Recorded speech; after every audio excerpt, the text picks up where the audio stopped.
Okay, I'm with Tom for the midweek pod. How are you, Tom?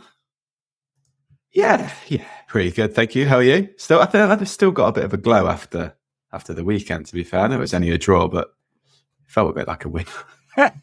Well, it felt like a win in that if you go into the game thinking you're going to be annihilated, and there was plenty of reason to think that might happen, then a draw feels okay. Yeah. It shouldn't be, I should be clear, where Manchester United is at, that we're delighted to get away with a draw. It's all a bit 1980s, isn't it? And doing well in the cups and hoping to beat Liverpool on one set piece occasion. Just to kind of put it out of their hands as well feels like a win. Oh yeah, and I know it's so small time. It feels like this is like a Charlton Athletic pod or something like that. But I guess that's the state of where we are at the moment. Yeah, it is a little bit. Yeah, I don't think it's small time to want your rivals to lose. Honestly, I think that's just football. So anyone but Liverpool. I would take City, honestly, about on a par with Arsenal. I mean, obviously Arsenal above City, because the only thing that gives me pause there is I rationalise City winning. I've said this on the pod many times. Me too. They're just cheats. And actually, while we're talking about it, it got really irate with the commentators yesterday. I was watching on Paramount Plus, but I think Darren Fletcher on the TNT Sports feed was doing the same thing, really, and just like avoiding talking about the 115 charges and why City are good, and just like presenting it as completely neutral, that they just happen to get all these great players and this great manager and the sporting structure above it, and I just totally, they were a third-rate club, and just suddenly with the right CEO, it became brilliant. Right. And it's never the context of 15 years of state spending. And we know rampant systematic cheating is just never given. Never. Mm-hmm. And as well, like, it's also kind of double standards in a way, really, as well, because when you watch a Forest game or you watch an Everton game, they talk about like their FFPs all the time. Yeah. Exactly. Yeah. Whereas, with City, it's just forgotten about because they play pretty football. So, I mean, since we're on this, I have to say, I feel maybe I'm totally contrarian on the general consensus in kind of football fandom, but a lot of football fans, especially Everton and Forest fans, for obvious reasons, are saying, "Oh, this is unfair. This is a way of locking the top six in place, and no one else can compete," and so on and so on. And Andy Burnham's been very vocal about Everton. I'm like, hang on a minute. It's a set of rules. You might not agree with the premise of them, and you might and the intended or unintended consequence that it makes quote unquote ambitious clubs harder to break into the top six, which it does, and the rules weren't in place for City at the start, or Chelsea before them, state aligned, and so there is an impact, intended or unintended, of kind of making it harder to bridge the gap to the larger clubs. But show me the way of like controlling spending otherwise. Because if there wasn't some kind of spending controls, given the hyper competition, both within the league and between leagues, the Premier League would probably look more like the Championship, where everyone's spending 120% of their income on wages, and trying to outcompete each other, and owners would have to cover the losses, right? So owners want PSR or FFP of some kind, even if they complain about it when they're caught. And if you have rules, you break them or you don't break them, and they broke them, and so there's punishment. And I just think with Andy Burnham, Labour mayor of Manchester, if it was some other industry where there was corporate malfeasance, he'd be going after them. He'd be like sticking it to the man, rightly so. But because he has his tribal hat on, somehow this is deeply unfair. Clubs voted for the rules. Clubs voted for an independent commission. Clubs voted for the structure of their PSSR rules. The clubs are the Premier League. It's not the Premier League as some kind of Illuminati, like fucking over Everton and Forest for the fun of it, And I just anyway, I feel like I'm a bit contrarian on that, but what's the big deal? I actually think La Liga's structure is better than retrospective punishments. Now, we may get to, in a few years' time, a situation where everyone complies with the rules because the retrospective punishments have had a an effect of keeping everyone in line. But in La Liga, they do it preemptively. They say, what's your budget? How much income do you expect to get this year? Do we believe it or do we not believe it? Therefore, you can only register players up to this level of spending. And it keeps everyone in line. And I think it's a better system, honestly. But it has the same goal of constraining spending. Yeah, because there needs to be checks and balances. Like, we've seen a number of clubs in the lower echelons of the Football League be fucked over big time by it, by owners coming in and thinking they're the big daddy, and then 2 years into the little project, then they're just walking away and just leaving the club wrecked. And the community that exists around that football club wrecked as well. And there has to be some type of system to stop that from happening. And you talk to like a Bury fan, you talk to a Chester fan, they would say exactly that. Like, their livelihoods in a lot of cases have been ruined. A lot of the fans as well. Like, I mean, they still get great gates even at the lower levels, but still, like, it's not quite the same when you go into what's like 10th tier football compared to what it was when you were in the 4th or 5th tier or even 3rd tier. There has to be checks and balances, and yeah, it's not some like massive Matt Letizia conspiracy theory where like people like the top football clubs of the Premier League are changing the weather and also trying to keep the likes of Everton and Liverpool out of and Everton and Forest out of the big six. It's actually for like good reasons. Maybe the implementation, like you say, can be changed and can be altered. And obviously, when you first create these types of things, there are always going to be teething problems and stuff like that. But I think the actual idea of it is for good reasons, to be honest. Yeah, and talking of implementation, we may move to a squad cost rule. It is clear that the clubs are debating this because there's a lot of leaks at the moment. So we may move to squad cost, which UEFA are doing. It'd make a lot of sense to align with UEFA, given that the larger clubs are all going to be in Europe, or in fact, the way European competition has kind of ballooned, we might have 9 English clubs in like half of the league in European competitions next season. So, yeah. It's quite a substantial number. So we may align with that, which is UEFA's going from 90% of revenue to 85% to 70%. If they implemented it in the Premier League, I suspect they'd do it on a tiered basis where, you know, clubs in European competitions would be at, let's say, 70%, and clubs not in European competitions would have some kind of extra leeway, maybe 80 or 85% or something like that, to even out the glide slope a little bit. There's been some talk of anchoring, which is this idea that your wage cap is a certain amount above the wage cap of the bottom team, or it's some kind of devious sexual practice. I'm not sure. It's at least one of those things. There's also, I'm talking of changing in the rules. There was some ideas floated that might move to a luxury tax system, which they have in the baseball in America, where if you go over your cap, you have to pay out money to the rest of the league. And I think there it really matters like what the percentage is.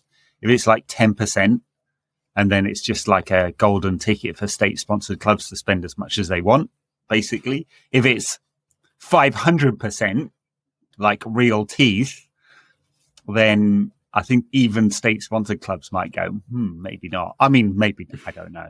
Like, and UEFA rules are still bite. And then the one other thing, what did you think about the fact that in the football regulator bill, there's a carve out for geopolitical interests? Clause 37. Am I shocked? No. I guess the it's gone too far. I guess the horse has already bolted.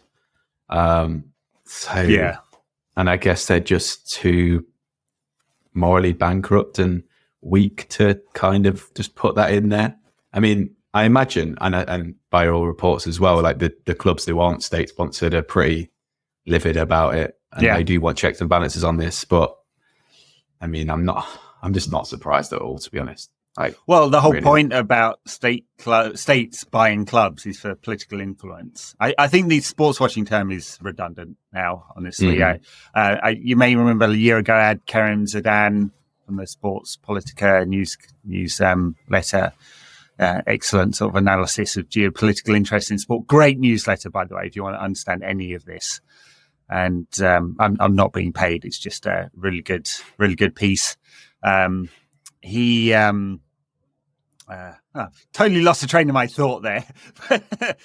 Anyway, I think the whole point is that it's not just about washing your reputation; it's about building those political links, and it's proven to be successful to the point that the UK government is, opening the kimono and saying, "Come in," and with this clause, because they understand that if you're buying natural gas from the UAE or Qatar or oil from Abu Dhabi or oil from Saudi, or that is commingled with a weapons deal or two, that is in the UK's interest. And we've seen this previously because the new updated football directors test, fit and proper persons test, included the language around sanctions. And sanctions are not "you're bad, we're sanctioning you." They're "you're bad plus we don't like you politically." That's what the list is. Because there's Mohammed bin Salman is not sanctioned for chopping up journalists and imprisoning women or dissidents or people who tweet a thing he doesn't like. 34 years for tweeting something they didn't like, that kind of thing. There's no sanctions there. And just spraying bullets at all the migrants who were on the borders. Oh, fucking hell, yeah. That was grim, that was. I mean, so much, I often get, since we're down this route, I often get people pushing back and saying, "Hey, why aren't you talking about Israel right now?" And, obviously as a human, I look at that and it's horrendous what's happening to people. And it's not even getting into the politics and both sides and I think it's just saying as a human, there's a lot of suffering going on. And I can well understand why a lot of our listeners are angry with what's going on. And my response is almost always it's just not a football question, really. And I'm not being kind of glib about that. It's not a football question. Now, it is a football question with Saudi buying Newcastle, Qatar trying to buy United and failing, and UAE owning Manchester City. And that's the only reason, folks. It's not some big conspiracy. Yeah, unless you kind of include Israeli teams being in Europe or Israel being, because obviously they almost qualified for the Euros, isn't they? And being kicked out of tournaments that does become a question. Obviously Russia were, and I agree with the arguments for that. But to kind of link it to, especially what we talk about and British football, there isn't. I mean, obviously, I'm very obviously anti every single humane person is and shocked and appalled of what's happening over there. It's horrendous, but I mean, it's not really not to be glib about it or to just gloss over it, but it isn't really related to what we talk about on this pod, really. No.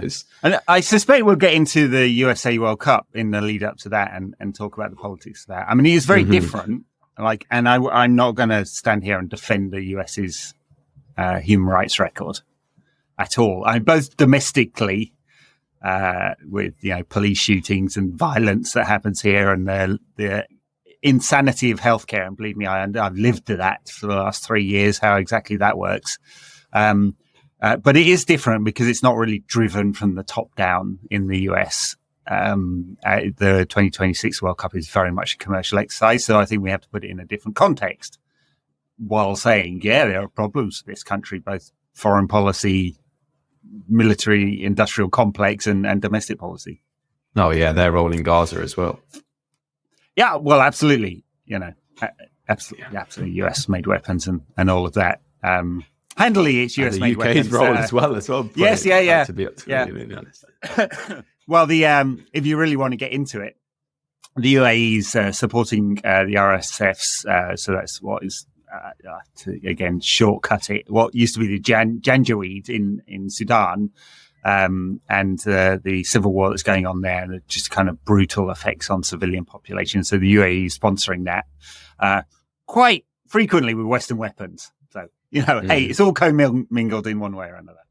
Yeah. Wow. That's nice and light, this. Yeah, nice and light start. I don't know how we got into that, but hey. All right. Well, we started with football administration. It kind of does just show how I know people always say, "Oh, keep politics out of football" or whatever, but it's just you can't. It's so intermingled. No, you can't, and there's a line, right? So, and just to close the bookend on this one. Yeah, part of the reason why we haven't got into Israeli Gaza politics is because it's just a little bit further out of scope, even if you can draw lines, because of course everything is geopolitically connected. So, all right, moving sharply left. John Murtough is leaving Manchester United in the least surprising news ever. Woohoo! Yeah, I know. Are there any tears shed?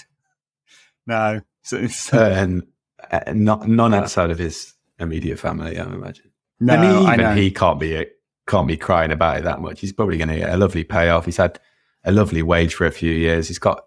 I was at United on my CV, and he'll get plenty of jobs out of it from that for basically failing upwards. And there you go. Happy days for him as well, I guess, in some ways, because I mean, he's never going to get an equivalent job like it.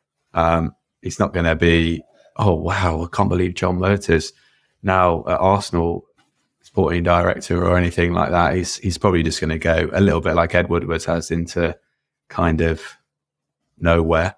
But he's got a nice little payoff for it. So happy days for him. I mean, it feels, again, to simplify, it feels like it's the Peter principle in work with John Murtough. I mean, he was football administration, youth administration, and then somehow got promoted above his kind of skill level. And ended up in major transfer negotiation for Manchester United. And there was nothing on the previous 10 years of his CV to demonstrate that he had the skill to do that. And clearly, paying 3 or 4 times over the odds for Anthony demonstrates that he did not. So, I mean, it's all part of and to be more serious, it's all part of the restructuring, isn't it? I mean, we're going to separate out the different components under Ashworth. Ashworth will be the head football executive reporting into the CEO, and there will be a series of people reporting up into Ashworth. So technical will be Jason Wilcox. I don't know whether we're going to get a new head of recruitment or whether it will still be Andy O'Brien. But unclear, that one is.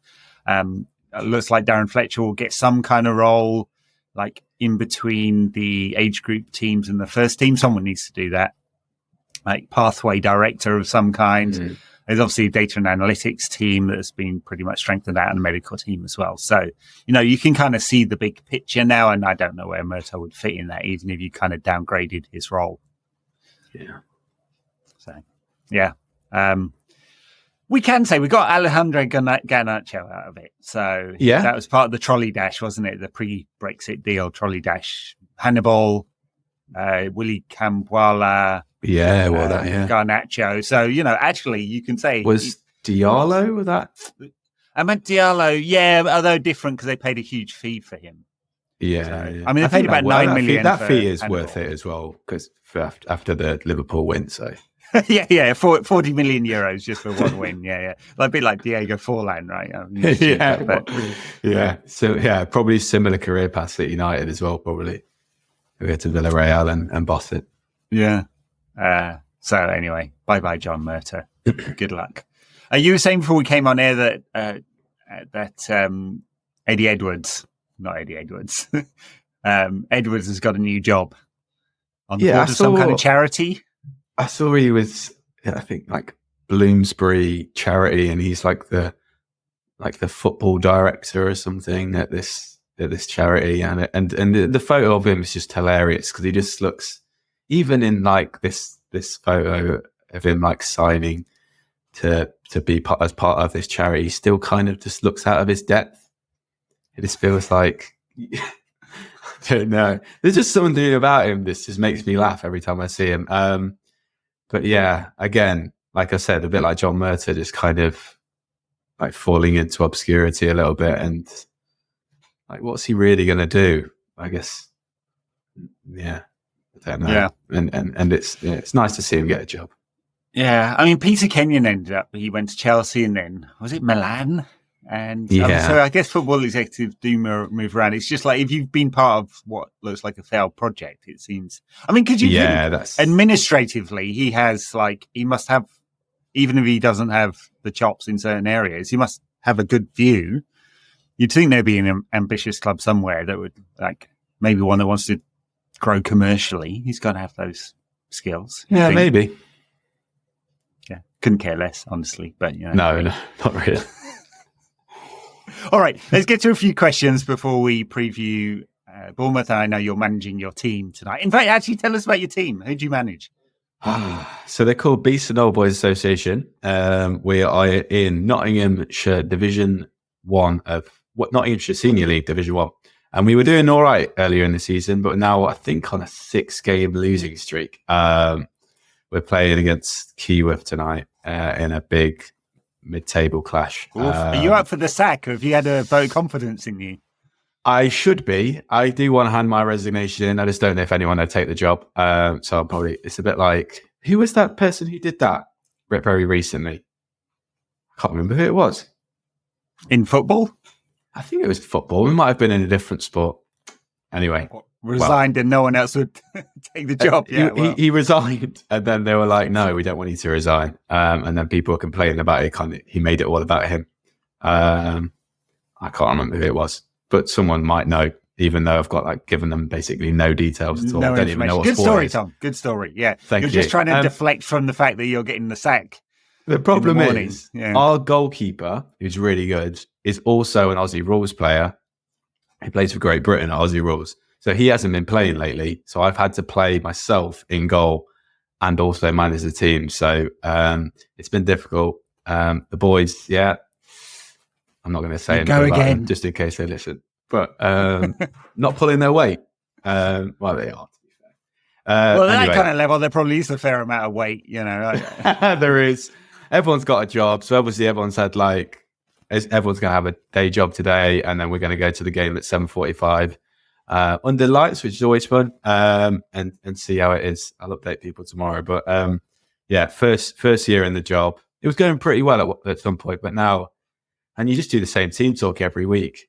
Come on, guys, it's time to put it right today. I know we're on a bit of a losing streak, but we need to keep our confidence high.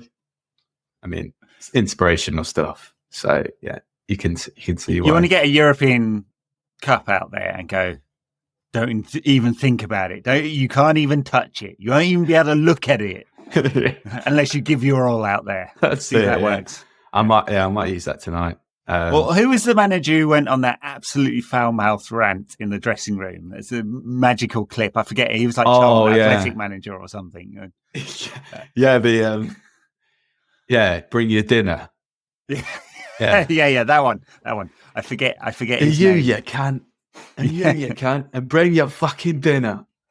I can't remember who that was either. Yeah, I don't think he was in the job very long. Not Guy Ritchie, but similar language. And you got the Troy Deeney as well, where he was talking about their players and how they couldn't kick the ball properly and stuff. I mean, that kind of does happen at our level, to be fair. You do get a few lads who don't have the greatest technique in the world. But hopefully, again, they're not listening. And I'm not going to name names apart from... but yeah. We do have a couple of lads who are genuinely really, really good. Like one lad who used to play for Bochum. Under 18s, he's German. Right. We've got 5 players with PhDs in the team, which is we're basically the most middle class football team that probably ever existed, and the highest percentage of PhD players a team has ever probably had. So it's a bit of a weird team, and that's probably why we don't win. Yeah, they work out the angles North Mansfield against these lads who built. You're saying your lads are a bit soft, aren't you? Yes, we don't like it up you. No, can you go to North Mansfield on a wet Wednesday night?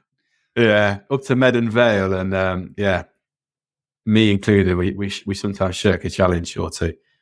All right, very disappointed. All right, let's get to some questions.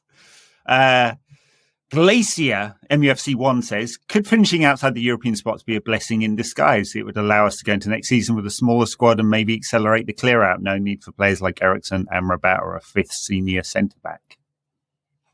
Absolutely. Look at the way what it's done to Tottenham this season. Like, they've had a bit of an injury crisis at times, but they've been able to handle it better than others have because of not having European football. I mean, it's not doing Chelsea that good, but they're an absolute basket case of a club. But I probably speak for most people with this. I'd rather not be in the Europa League. I'd rather not be in the Europa Conference League and just concentrate on the other three trophies, to be honest, rather than being in those, because, I mean, ultimately they don't really matter.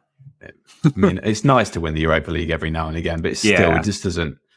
It doesn't feel that exciting, especially even when you're winning it, and especially when your rivals are in the Champions League and potentially in the final and winning it and stuff. And I don't even want to celebrate this win because it just feels a bit embarrassing, to be honest. It feels a bit Charlton Athletic. UEFA Cup used to be really important, though. Yeah, it did. And the Cup Winners' Cup was the slightly oddball one, but the UEFA Cup was really. But I suppose when you only have like one team from the country, or two, if obviously they win the European Cup and they were in it again, a bit like obviously when Villa and Liverpool and Forest kept winning it those times. It's a little bit different when the UEFA Cup's basically like for all the second best teams in Europe, whereas like this is for like the fifth. No, it's for sixth, seventh, eighth. Yeah, exactly. Yeah. Yeah, and compared to the glamour of the Champions League, it feels a bit less. No, it's very true. I mean, a lot of fans obviously like the Europa League because you get some different aways. You're not going to Barcelona again. Mm-hmm. It's a kind of antithesis of what the European Super League is. So I definitely understand that. I mean, to the question, smaller squad, yes. I mean, I think there'll be a rebalancing of the nature of the squad anyway. Not necessarily going on the cheap because they're looking to save money, although we'll get to United's PSR position. But I think Ratcliffe has indicated quite clearly that they're looking for he said it in that interview, didn't he? The next Mbappe, not this Mbappe. And probably the strategy of getting older, very expensive players in, which has basically always failed, is at an end now. And so there'll obviously be question marks about Varane. I think he's out of contract with an option this summer. Casemiro's got a few more years left, but I'm sure they would look to offload him for zero fee if they could. Just take the impairment charge there. And Eriksson, out of contract. I'm sure they won't offer him another one. And then if United aren't in the Champions League, they probably won't offer Johnny Evans another contract either, although I think he's done well. Probably had many more games than he expected this season. So yeah, I think one of the blueprint in terms of like squad management out there is and squad recruitment is Real Madrid. And I know like formerly they would have just bought the best players in the world, and obviously like the Galacticos and stuff. But now they do it so well by buying the best youngsters in the world. Like you say, like the next Mbappe is where they've got Endrick obviously coming soon. Like they got Vinny straight from Brazil. Like Bellingham being the next best thing, and like Camavinga, Tchouaméni, like they do it. They have changed their recruitment system to really be very new school, which I didn't think they'd ever do. I thought they'd kind of stick to the bullshit that they kind of carry on. And if they get they had that Zidane's and Pavon's, exactly. Galacticos plus kids, And if they get like a proper manager in, they'd be like really, really good. I think Ancelotti's holding him back. Ancelotti's not a proper manager. I feel like he's just very old school, and he's very good at what he does. But like, I just kind of watching them last night against City, and I'm like, the home leg, I feel like it's just going to be exactly the same as it was last season, and I feel like they need to become a bit more sophisticated tactically, personally. And I know I got a bit of pushback on Twitter when I said that yesterday, but I think with the team that they've got, like if they had someone like Xabi Alonso, and I think that's probably who they're going to get next summer, they would be really, really good. Whereas now I think they're a bit too go out and play, lads, which has worked for Real Madrid for a lot of years, but I don't know if it does work now with a younger team. Yeah, maybe. I mean, they won the Champions League 2 years ago, so like it obviously worked. But I mean, like in the most ridiculous and spellbinding and metaphysical way I've ever seen a Champions League be won. There were some fine goals last night, although, I'm not giving City any credit. Filthy cheats that they are. Jared Kyle, Jen scored the red on Twitter, says, can you explain what proof of funds actually means? Does that mean that Sheikh Jassim failed to submit required proof of funds documentation? Seems like they tried to rely on bank guarantee instead of submitting appropriate paperwork. If so, why might they do that in your opinion? I think a lot of this is a smokescreen. So if you're making any transaction, typically a bank guarantee is fine. I don't know why exactly and haven't dug into why that might not have been sufficient in this case, but there does seem to be a disagreement about exactly what the nature of proof of funds were required. Normally that's investment bank to investment bank. That's totally fine. There wouldn't be any difficulties there in any kind of private equity transaction. It's part of the due diligence process. So I don't know exactly what went wrong in this case, but I think the bigger picture is Ratcliffe just offered more, much more, on a per share basis, rolling up to $1 billion more for the club. Now, he didn't offer to buy it all.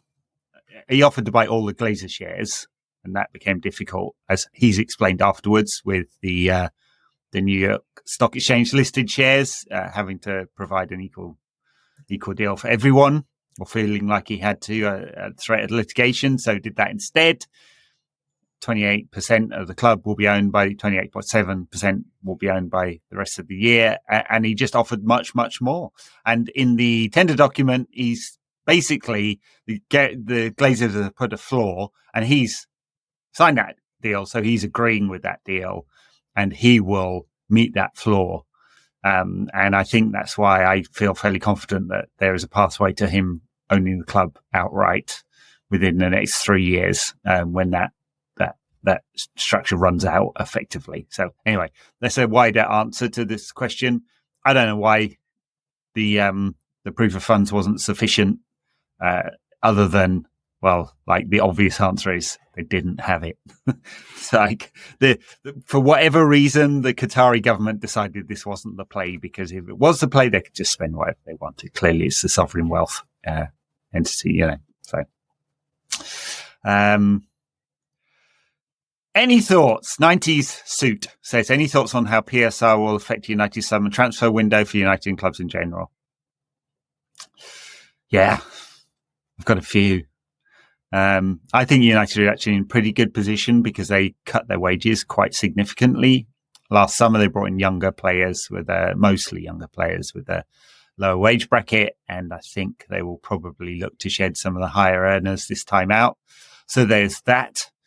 They will still have quite a high amortization charge if you look at the amount owed on transfers. So both cash going out, but the amortization charge on all those players. So that will be quite high unless they get rid of some players. They're not going to get rid of Anthony, for example. The COVID season will drop off, although there was a lot of mitigations for that. So I don't know that actually helps United. United's EBITDA was over $250 million. So depending on their cost base this year, they could have quite some headroom that will be tempered by not being in the Champions League, which will be, I don't know, it's between 50 and 100 million over and above the Europa League, depending on how far you go, minus the wage cut that is in place for it when you're not in the Champions League, which is 25%. So I don't know. Haven't got I don't know fully because we don't know how much United will claim for youth, women's infrastructure, and so on. But I think it'll be okay. Generally speaking, the Premier League clubs overspent in the COVID years when no one else did, and that's why you're seeing Forest and Everton in trouble now. Everyone was like, we could make a strategic advantage over La Liga and Liga and Serie A right now by continuing spending, and they did that, and that has had some downstream impacts. What are your thoughts? How much do you want United to spunk in the transfer market? I always feel like just getting rid of certain people is maybe the biggest priority. like Varane, Casemiro.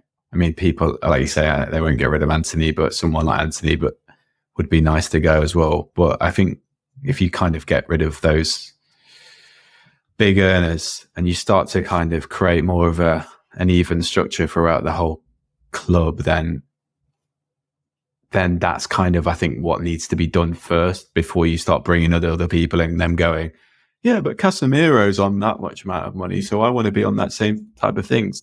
That needs to kind of be sorted, and it has in some respect, obviously, like getting rid of De Gea and Ronaldo. It's like two massive, like, I guess, positives that Ten Hag's also done. Like, he's made bold moves in that respect, and I think two more to do that would be Casemiro and Varane, and then you start to hopefully create more of a I guess paid by your ability, rather than just paid overinflated pay, and that hopefully will allow us to attract players who actually want to play for their club. I think Ange Postecoglou said something really prescient and right. And what should be the way that United should be thinking is that he was signing players that, not players that want to play in the Champions League, but players who want to play for Tottenham. And when he signed Van der Ven, who's obviously fucking really, really good and would have been a great signing for United. And I always think, like, Ten Hag is Dutch and he only signs players from the Dutch league or Dutch people. How did he not get this guy?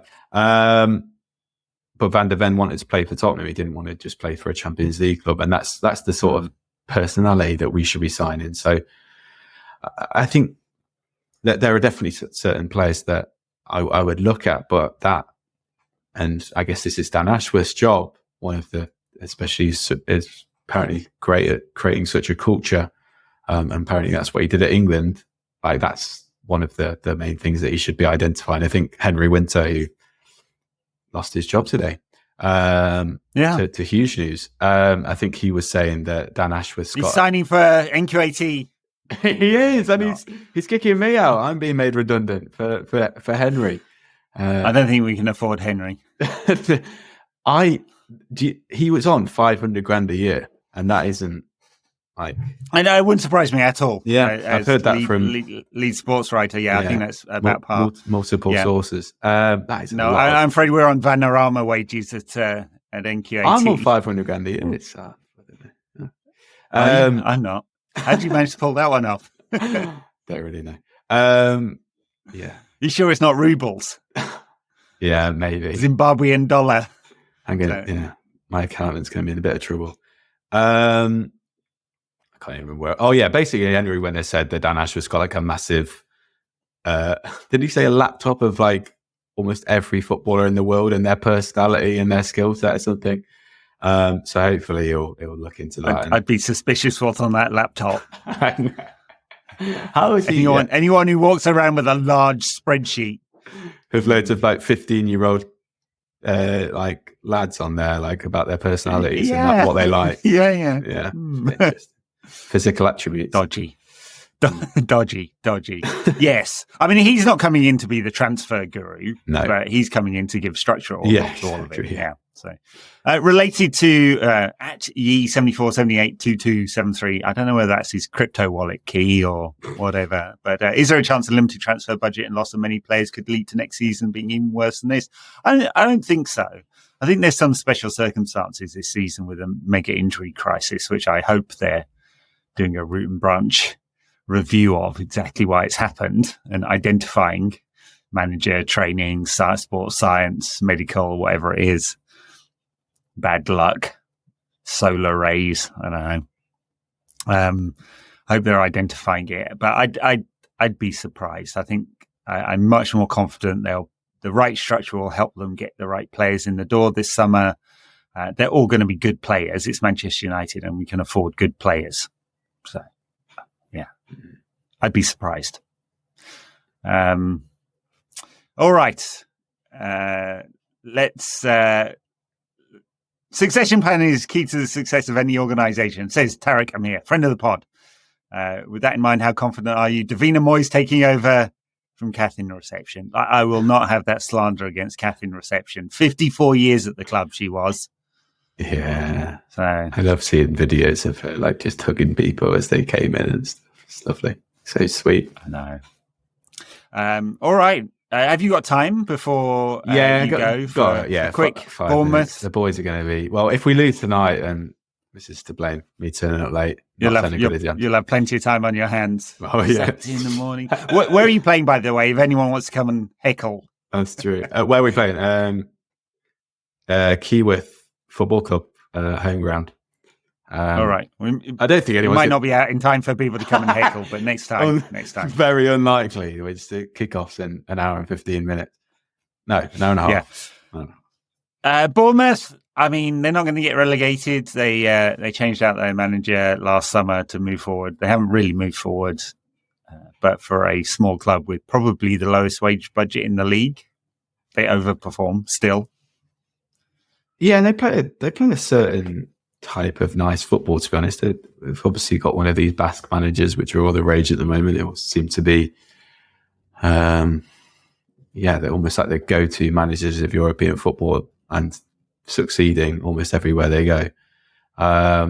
They signed some nice players. They have a Hungarian lad, Milos Kerkez, who's been strongly linked to Chelsea. He was also linked to United at one point as well. A really, really good prospect left back. Like electric going forward, a bit suspect defensively, but he's like 90. And obviously they've made some like interesting signings like Kluivert, and they do play a nice brand of football. Obviously Solanke's been excellent for them. He seemed like he was always going to be like a Premier League flop for a few years, but he's really come into his own. And I guess like an outside shot for England if there was a couple of injuries or something. But I said this before the Fulham game when we lost it, but I feel like they're very much a team that United should beat. They're not tactically bamboozling. They're not physical, but particularly not like they don't play like vertical football like Brentford. They're kind of, I don't know what Bournemouth always are, play nice football, but a bit soft. And they're a team that United usually okay against. But like I said this before the Fulham game where we lost at home. So like I said before the Brentford game as well, like you can't use any logic, you can't use any rationale for what United team are going to turn up. Who knows? Well, yeah, and who's fit? I mean, most of the players are back now, aren't they? Except the defenders. Yeah, still the centre backs, isn't it? All the centre backs. Varane came off again. Evans came off. Either of those fit. Lindelof has had this. He's out for probably the rest of the season, right? So Martinez out for another month. So we've got Maguire and probably Kwambala again. Yeah, I mean, I thought they did fine against Liverpool. They're both good box players. So yeah, box defenders, as the terminology goes. I think these days. The only thing with Kwambala, like, and obviously I'm only picking holes because we're Man United, but like I just wonder about his ability on the ball. Like, yeah, he was excellent in, especially in his physicality with his duels with Nunes, like pushing him off the ball. Like, especially Nunes is a big strapping lad, and Kwambala being able to do that is amazing. But yeah, it's just his ability on the ball, and especially in a game where we should have more possession than we did against Liverpool. He may come a little bit unstuck, but I guess it's a nice chance for him to shine in a different way than he did against Liverpool. That was the general feeling at age group level as well with him, that his passing was a bit erratic, and I think that's probably true. But he is a good defender, and he's got pace, and he's got good instincts. When he made a mistake to give away the ball and had to chase back, he got the right side of the defender. He didn't dive in recklessly. He did all the right things after making the mistake. I mean, there's a lot of good stuff. Yeah, definitely. About him that I like. Whether that's good enough for United, I mean, if he wants it, I think he could be the fourth choice next season. He might want more football than that. So we'll see. Which, it does matter in your development. If he's getting 10 games a season, I don't know if that helps him really. Better to get 40. Yeah. You'd think. Not that any United defenders can make 40 games a season at the moment. So probably only Dalot. And the rest of the team, it's kind of interesting. I guess there'll be a question mark whether Mount gets to start instead of Casemiro. Probably not, but yeah, you wonder at some point you got to play him, right? Yeah, you would hope so. Yeah. Oh dear. All right. Well, United I was going to say United got to win, but I what's the point? We're 11 points behind fifth. Yeah. We've just got the cup final and cup semi-final and hopefully the final, which. Yeah. I mean, you wouldn't want it to fall off a cliff, United's form. I mean, we've got a good run coming up. Bournemouth, Burnley, the Coventry game in the Cup, and Crystal Palace. And so the next 5 games are all winnable. You could get some form going. It's just that United had no consistency in these kind of games. But you look over the shoulder, West Ham 48 points, Newcastle 47, Chelsea 44, Brighton 43, Wolves 42, Bournemouth 41. I mean, we're only actually a couple of defeats away from losing places and ending up right in mid-table. Yeah. And then Ten Hag really would be a goner. If United finished 9th or 10th, come on, can possibly. There's no mitigation for that. Absolutely. It's just no. So yes, victory needed. I was looking at the win odds: 40% Bournemouth, 24% draw, 36% United. Really, have we gone that far that Bournemouth? Wow! Come on, come on. That's a bit mad. Can't be. I can't. No. So, all right. We shall leave it there. Shall let you go to try and save your job. Yeah. We'll be back after. And save some shots Eric as well, 10 goal again. Well, there you go. Hopefully it's not 28 shots against and you have a better pivot in front of you to stop those shots happening in the first place. Yeah. No, I've taken the Ten Hag approach. I don't know if you read Jonathan Wilson's piece in the. I'm making myself late. Actually, no. But Jonathan Wilson's piece in the Guardian was a funny one about the United game. Basically, how Ten Hag is going against the grain and just allowing teams to have space, and that's what we're doing on a Saturday afternoon as well. But it's not quite working the same. You want to see if you can recruit Andre Onana, who's for all his faults has very good data this season. Yeah, very good. Made a great save. His post shot saves versus expected goals is very good. Yeah, I may have bungled that stat, but it's all looking quite good and much improved from the beginning of the season. So, all right, we'll let you go. Thank you, everyone. We will catch you after the weekend game. Thanks a lot. Bye now.